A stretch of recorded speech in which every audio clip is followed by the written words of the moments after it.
فصل فی شرف الامت المحمدیہ۔ یہ بیان آغاز کرتے ہیں ہم، حدیث نمبر ہے 801 عن ابن عباس رضی اللہ عنہما قال قال النبی صلی اللہ علیہ وآلہ وسلم عرضت علی الامم۔ حضرت عبداللہ ابن عباس رضی اللہ عنہما روایت فرماتے ہیں کہ نبی اکرم صلی اللہ علیہ وآلہ وسلم نے ارشاد فرمایا، عرضت علی الامم، مجھ پر ساری امتیں پیش کی گئی، ساری امتیں یعنی حضور صلی اللہ علیہ وآلہ وسلم کی امت بھی اور سابقہ انبیاء کی امتیں بھی، ساری امتیں پیش کی گئی۔ فأجد النبی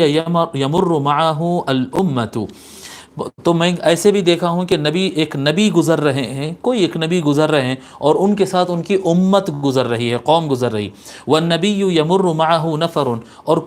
ایک نبی کو میں نے دیکھا کہ اس طرح بھی ایک نبی کو دیکھا کہ ان کے ساتھ صرف ایک ہی آدمی جا رہا ہے، ایک نبی ہے اور ایک آدمی ہے جو ان کے ہاتھ پر اسلام قبول کیا۔ والنبی یمر معه العشرہ، کچھ انبیاء ایسے بھی گزریں گے، ایک نبی ایسے بھی گزریں گے جن کے ساتھ 10 افراد ہوں گے۔ والنبی یمر معه الخمسۃ، اور ایک نبی ایسے بھی گزریں گے ایک نبی ایسے بھی گزرتے ہوئے میں نے دیکھا جن کے ساتھ صرف 5 آدمی تھے جو ان کے ہاتھ پر اسلام قبول کیے۔ والنبی یمر وحدہ، اور ایسے نبی کو بھی میں نے دیکھا جو تنہا گزر گئے، یعنی کسی شخص نے ان کے ہاتھ پر اسلام قبول نہیں کیا۔ فنظرت فاذا سواد کثیر، پس میں نے دیکھا کہ ایک بڑا مجمع تھا، یعنی ان افراد کو دیکھتے دیکھتے ایک نظر میری پڑی تو ایک بڑا مجمع تھا۔ قلت یا جبریل ہؤلاء امتی، میں نے کہا کہ اے جبرائیل کیا یہ میری امت ہے، یہ بڑا جو مجمع آ رہا کیا یہ میری امت ہے؟ قال لا، حضرت جبرائیل نے کہا نہیں، یہ آپ کی امت نہیں، ولکن انظر الی الافق، لیکن آپ اپنی نگاہ اٹھا کر آگے دیکھیے۔ فنظرت فاذا سواد کثیر قال ہؤلاء امتک،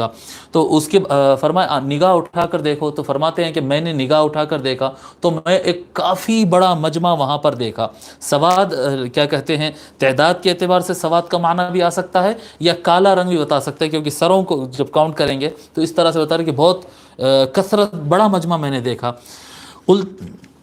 قال ہؤلاء امتک، جبرائیل علیہ السلام نے کہا کہ یہ ہے آپ کی امت۔ وہؤلاء 70,000 قدامہم، اور یہ 70,000 جو پہلے جو مجمع دیکھے آپ، وہ 70,000 افراد ہے جو ان کے سامنے ہیں، اور یہ وہ افراد ہیں لا حساب علیہم ولا عذاب، جن کا نہ کوئی حساب ہوگا نہ جن کو کوئی قسم کی سزا دی جائے گی۔ قلت ولما، میں نے پوچھا کیوں ان کا حساب نہیں ہوگا، کیوں ان کو سزا نہیں دی جائے گی؟ قال کانوا لا یکتوون ولا یسترقون ولا یتطیرون، یہ وہ لوگ ہیں جو جسم پر چرکے لیا نہیں کرتے تھے، داغ نہیں لگایا کرتے تھے، ٹھیک ہے، لا یکتوون ولا یسترقون، اور یہ غیر شرعی ناجائز چیزوں کی تعویذیں اور پلیتے وغیرہ نہیں استعمال کرتے تھے، ولا یتطیرون، اور یہ شگن نہیں مانتے تھے۔ شگن مانتے نا، اچھی شگن بری شگن، اب وہ کیا کہتے ہیں، بلی راستہ کاٹ دی، کالی بلی راستہ کاٹ دی، اب کام خراب ہو جاتا، آج 13 تاریخ ہے آج تو کام نہیں بنتا، یہ جو غیر معقول اللاجیکل جو توہمات رہتے، یہ رنگ دیکھ لیے تو کام ہوتا، وہ رنگ نہیں دیکھے تو کام نہیں بنتا، یہ جو توہمات ہوتے، یہ لوگ اس طرح کے توہمات سے اوپر ہوتے تھے۔ یہ نہ چرکے لیتے تھے، قدیم زمانے میں وہ بھگوانوں کے نام کے چرکے لیتے تھے، ایک تو ہوتا وہ چرکا دینا علاج کے لیے، جی الاکتوا، اسلام میں اجازت ہے اگر اس کے علاوہ کوئی اور صورت نہ ہو، یعنی آدمی کا کئی قسم سے علاج کر دیا لیکن اب اس کو ختم نہیں ہو رہا، ایک آخری صورت یہ بھی ایک علاج کی قسم ہے کہ وہ شیخ کو گرم کر کے کسی ایک رگ کو، وہ ماہرین کو معلوم رہتا کہ کس رگ کو چرکا دیا جائے، تو وہاں پر جب جلا دیا جاتا ہے تو پھر اس کے بعد درد وہ رک جاتا ہے، اور واقعی میں وہ علاج ہے۔ تو اس میں اسلام میں اس چیز کی اجازت ہے، لیکن سب سے لاسٹ میں، یعنی پہلے سارے علاجیں آپ کر لو، اگر نہیں ہوا تو آخری صورت میں اس کی اجازت ہے۔ لیکن اگر کوئی عقیدت کے طور پر، نشانی کے طور پر، اگر میرے خاندان کا نشان ہے، یہ کیا کہتے ہیں، اسی طرح سے کیا کہتے ہیں، بہت سارے لوگ ٹیٹو وغیرہ بھی بنا لیتے ہیں، یہ اکتوا کا جو مسئلہ ہے، یہ تو وہ لوگ اپنے بھگوانوں کے نام پہ نشانے لگاتے تھے کہ بھئی ہم ان کے پوجا کرنے والے، ہم ان کے پوجا کرنے والے، تو یہ تصور کرتے تھے کہ وہ وشم جب تک ہوگا، وہ نشان جو ڈیزائن کیا ہوا ہے وہ جب تک ہوگا وہ ہم کو سیف کرے گا، وہ ہمارا محافظ ہوگا، جب تک وہ فلاں خدا کی طاقت ہمارے ساتھ ہوگی، تو یہ شرکیہ اعمال ہے۔ تو فرماتے ہیں کہ وہ نہ اس طرح کے چرکے لیا کرتے تھے، نہ یہ جو 70,000 سامنے چل رہے ہیں، نہ یہ چرکے لیا لیا کرتے تھے اس طرح سے، نہ یہ ناجائز کیا کہتے ہیں گنڈے پلیتوں کی طرف اور غیر شرعی تعویذوں کی طرف جاتے تھے، ولا یتطیرون، نہ یہ فضولیات اور خرافات شگن میں یقین رکھتے تھے، وعلی ربہم یتوکلون، اور یہ صرف اور صرف اپنے پروردگار پر بھروسہ کرتے تھے، یہ اللہ تبارک و تعالیٰ پر بھروسہ کرتے۔ یہ جتنی چیزیں پیچھے بیان ہوئی نا، یہ سارے چیزیں انسان کو ڈیمورلائز کرنے والی چیزیں ہوتی ہے، یہ انسان کو کمزور کرنے والی چیزیں ہوتی ہے۔ ارے آج ایسا ہو گیا، ارے یہ تاریخ ہے، ارے وہ اسٹارز ہے۔ آپ مضبوط عزم اگر مضبوط ہو، اللہ پر اگر بھروسہ ہو، تو بندہ کبھی بھی آگے بڑھے اسے کامیابی مل سکتی ہے۔ تقدیر پر ایمان رکھنا، عزم مکمل رکھنا اور اللہ پہ بھروسہ رکھ کر آگے بڑھنا، اور یقیناً اللہ تعالیٰ کامیابی دیتا۔ نہیں وہ رنگ دکھ گیا، وہ کتا دکھ گیا، بلی دکھ گئی، وہ نمبر غلط آ گیا، وہ دن غلط تھا، چاند غلط تھا، سورج غلط تھا، معاذ اللہ یہ سب چیزوں کی طرف نہیں جانا۔ یہ کمزور ایمانی کی علامت ہے، اور یہ انسان کو ڈیمورلائز کر دیتا ہے، کمزور کر دیتا ہے۔ فقام الیہ عکاش، جب حضور صلی اللہ علیہ وسلم فرمائے کہ ایک بڑا مجمع، بہت بڑا مجمع تھا، اس کے سامنے 70,000 ایسے لوگ تھے جو یہ ان کے اندر صفات تھے، اور یہ وہ لوگ ہیں جن کو اللہ تبارک و تعالیٰ نہ کوئی سزا دے گا بلکہ نہ ان سے کوئی حساب لے گا۔ جب یہ الفاظ فرمائے تو حضرت عکاشہ بن محصن رضی اللہ تعالی عنہ آگے بڑھ کر عرض کرتے ہیں، یا رسول اللہ ادعو اللہ ان یجعلنی منہم، یا رسول اللہ آپ دعا فرمائیے کہ اللہ تعالیٰ مجھے ان 70,000 میں بنا دے، اللہ تعالیٰ مجھے ان 70,000 میں رکھ دے جن کو نہ حساب ہوگا نہ عذاب ہوگا۔ تو حضور صلی اللہ علیہ وآلہ وسلم نے فرمایا اللہم اجعلہ منہم، اے اللہ عکاشہ کو ان 70,000 میں شمار کر لے، اس میں ایڈ کر لے، وہ 70,000 میں ایک عکاشہ بنا دے۔ ثم قام الیہ رجل آخر، پھر ایک دوسرا آدمی اٹھ کر آیا اور آ کر کہنے لگا قال ادعو اللہ ان یجعلنی منہم، اے نبی صلی اللہ علیہ وآلہ وسلم آپ دعا فرمائیے کہ اللہ تعالیٰ مجھے بھی ان 70,000 میں شامل فرما دے۔ قال سبقک بہا عکاشہ، تو حضور صلی اللہ علیہ وسلم نے فرمایا نہیں، آپ سے کیا کہتے ہیں عکاشہ آپ پر سبقت لے کے چلے گئے، عکاشہ یہ جگہ پہلے لے لیے ہیں، آپ سے آگے بڑھ گئے ہیں۔ متفق علیہ، یہ حدیث شریف متفق علیہ۔ اب یہ حدیث شریف میں یعنی یہ تو تعویذوں سے یعنی غیر ضروری خرافات اور جھوٹی تعویذیں، غیر شرعی تعویذیں، اور یہ شگن اور یہ خیالات اور یہ سٹارز اور یہ کلرز اور یہ کیا کہتے ہیں، لوگ جو ہے وہ ہاتھ میں دیکھ کے کوئی ایک بیٹھا ہوا رہتا روڈ کے اوپر، ہم دیکھتے ہیں ہمارے انڈیا پاکستان میں بھی ہوتا، دوسرے ملکوں میں بھی ایسا نظر آتا، تو وہ اس کو 25 روپے 30 روپے 50 روپے دیے تو ان ہاتھ دیکھ کے بول دیتا آپ کی اتنی بیویاں ہیں، آپ کی اتنی نوکری ہے، آپ کی ایسی جاب ہے، آپ کا یہ فیوچر ہے، آپ کا یہ ہے۔ اب ان جو بول دیتا ہے لکیر دیکھ لے کے، اب اس کو ہم صحیح مان لے کے اس حساب سے اپنا مائنڈ سیٹ کرتے ہیں، انا للہ و انا الیہ راجعون۔ یہ نہیں غور کرتے کہ وہ ہاتھ دیکھنے والا خود فٹ پاتھ پہ بیٹھا ہوا ہے، ان خود 25-50 روپے مانگتے پھر رہا ہے لوگوں سے، ان آپ کو اپنی حیثیت بتا بھی دے رہا ہے، اور آپ اپنی کار میں سے اور پلین میں سے اترے ہوئے آدمی آپ کو اس کی بات پہ یقین بھی آ گیا، اگر اتنا یہ قابل ہے تو وہ اپنی تقدیر کیوں نہیں سنوار لے رہا؟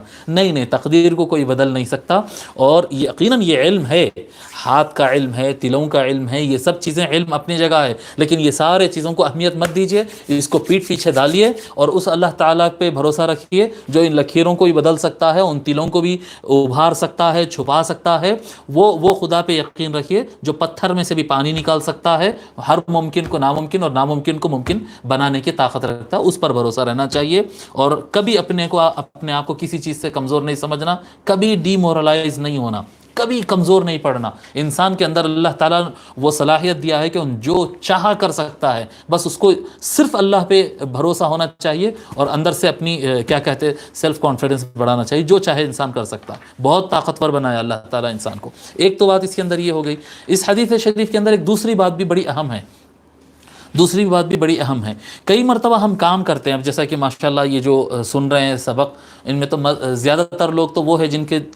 دین سے ان کا تعلق مضبوط ہے اور دین سے ان کی دلچسپی زیادہ ہے، ایسے افراد زیادہ یہ سبق سن رہے ہیں۔ تو اب دین کا مسئلہ ہو یا اس کے علاوہ مسائل، کبھی ہم محنت کرتے ہیں تو ہم کو سامنے رزلٹ نہیں آتا، تو ہم بولتے ہیں کہ بھئی یہ میں اس میں کامیاب ہوا، اس میں کامیاب نہیں ہوا۔ نہیں، ایسا نہیں ہوتا۔ کامیابی کو، آدمی کامیاب ہے یا کامیاب نہیں ہے، یہ اس کو ویلیو کرنے کا یہ طریقہ صحیح نہیں ہے۔ صحیح طریقہ کیا ہے؟ صحیح طریقہ یہ ہے کہ آدمی کسی چیز کو اچیو کرنے کے لیے، کسی ٹارگٹ کو اور ہدف کو پانے کے لیے، جی ٹارگٹ اچیو کرنے کے لیے کیا اپنے سے جو کوشش ہو سکتی ہے پوری کیا یا نہیں کیا؟ اگر اس نے کوشش مکمل کیا ہے تو وہ کامیاب ہے، خلاص، بھلے رزلٹ آتا ہے یا نہیں آتا ہے۔ جی السعی منا والاتمام من اللہ، حضور صلی اللہ علیہ وآلہ وسلم دو پارٹ رکھے ہیں کام سے متعلق دو پارٹ ہے۔ ایک فرمائے السعی منا، ہماری ذمہ داری ہے کہ ہم پورا سٹرگل کریں، ہماری ذمہ داری ہے کہ ہم پوری محنت کریں۔ الاتمام من اللہ، رزلٹ آنا نہیں آنا یہ اللہ تعالیٰ کی مرضی ہے۔ اللہ تعالیٰ اگر چاہے تو کوئی بندہ تھوڑی محنت کرے اور بڑے رزلٹ اس کے سامنے آ جائے، اور اللہ تعالیٰ اگر چاہے تو کوئی آدمی پوری زندگی محنت کرتے رہ جائے لیکن رزلٹ نہیں آئے، مگر اللہ کے پاس ثواب کیسا ہوگا؟ کیا رزلٹ کی بنیاد پر ہوگا؟ نہیں، رزلٹ کی بنیاد پر نہیں ہوگا، کہ اس کی نیت اور اس کا سٹرگل کتنا تھا اس حساب سے اللہ کے پاس رزلٹ ہوتا۔ ورنہ آپ تصور کریں کہ یہاں پر دیکھیے، ہم یہاں پر کیا کہتے، حضرت ابراہیم بن ادہم رضی اللہ تعالیٰ عنہ کا غالباً ان کا جملہ ہے یا کسی کا جملہ ہے، وہ ایک مرید تیار کرنے میں کامیاب ہو گئے تھے، ایک مرید، اور ان سے پوچھا گیا کہ آپ کی زندگی کا پھل کیا ہے؟ غالباً حضرت ابراہیم بن ادہم رضی اللہ عنہ کا ہے یا کسی اور ولی کا ہے، اس لیول کے قدیم پیران پیر رضی اللہ عنہ سے پہلے کے اولیاء میں سے کسی ولی کی بات ہے۔ جب ان سے پوچھا گیا کہ آپ اپنی لائف میں کیا آپ کا کارنامہ ہے اور آپ اپنی لائف میں کامیابی کس کو سمجھے، تو ایک مرید کی طرف بتائے تھے وہ، میں 30 ایئرز محنت کرا اور یہ ایک آدمی میرے ہاتھ پہ تیار ہو گیا، بس میں کامیاب ہوں اس میں۔ یعنی ایک آدمی کو تیار کر دے کر وہ کامیاب کہہ رہے ہیں۔ افراد زیادہ تیار ہونا یہی کامیابی نہیں ہے۔ آپ اپنی ایفرٹ، اپنی کوشش، اپنی محنت آپ مکمل لگائے یا نہیں لگائے، اگر آپ مکمل لگا دیے ہیں تو بھلے رزلٹ کچھ بھی آ جائے، آپ اگر مکمل لگائے تو آپ کام کرنا ہی کامیابی ہے۔ نہیں ہو سکتا، میں نہیں کر سکتا، کر رہا ہوں لیکن من پورا نہیں لگ رہا ہے، اگر یہ کیفیت اگر ہے تو مطلب آپ ناکام ہیں۔ یعنی آپ جو ایفرٹ لگا سکتے تھے، جو محنت کر سکتے تھے، ٹائم تھا، صحت تھی، پیسہ تھا، چانس تھا، جی موقع تھا آپ کے سامنے، مگر آپ نہیں کرے، یہ ناکامی ہے، یہ ناکامی۔ اب یہاں پر انبیاء کو دیکھیے کہ ایک طرف تو حضور صلی اللہ علیہ وآلہ وسلم ہے جہاں پر کروڑوں اربوں لوگ مسلمان ہو کر وہاں پر آئیں گے، اور کچھ انبیاء ہیں جن کے ساتھ تھوڑے لوگ آئیں گے، کچھ حضرت نوح علیہ السلام آئیں گے تو ان کے ساتھ 72 ہوں گے، جی برابر ہے نا، اولو العزم انبیاء میں سے، یعنی جو سب سے ٹاپ کے اعلیٰ درجہ رکھنے والے انبیاء اللہ تبارک و تعالیٰ قرآن کریم میں بیان کیا، اس میں سیدنا نوح علیہ السلام کا ہے، نام ہے اس کے اندر، جی سیدنا نوح علیہ السلام جو اتنے بڑے نبی ہے، ان کے ہاتھ پر کتنے لوگ مسلمان ہوئے؟ 72 ہے۔ تو کیا آپ کیا کہیں گے نوح علیہ السلام معاذ اللہ ناکام ہے؟ نہیں، ان کے پاس جتنا اللہ تعالیٰ نے ان کو ٹائم اور طاقت دیا تھا انہوں نے پورا لگایا۔ اب لوگ مسلمان کتنے ہوتے کتنی ہوتے وہ اللہ کی مرضی کی بات ہے، وہ اللہ تعالیٰ کی مرضی کی بات ہے۔ اب دیکھیے یہاں پر کچھ انبیاء ہیں جن کے ساتھ 10 مسلمان ہیں، جن کے ہاتھ پر 10 مسلمان ہوئے، کچھ انبیاء جن کے ہاتھ پر 5 مسلمان ہوئے، کچھ انبیاء جن کے ہاتھ پر 1 مسلمان ہے۔ ایک نبی تو ایسے بھی، کچھ انبیاء شاید ایسے بھی گزریں گے، ایک نبی تو کم سے کم حضور نے بیان کر دیا جن کے ساتھ ایک بھی آدمی مسلمان نہیں ہوا، تو کیا کہیں گے؟ کیا وہ اپنے مشن میں فیل ہو گئے معاذ اللہ؟ ایسا کہہ سکتے ہیں؟ اللہ کے نبی کو آپ بولیں گے کہ ناکام ہو گئے؟ نہیں معاذ اللہ، یہ بالکل غلط سوچ ہے۔ یہ کیا وہ نبی نے اپنی ذمہ داری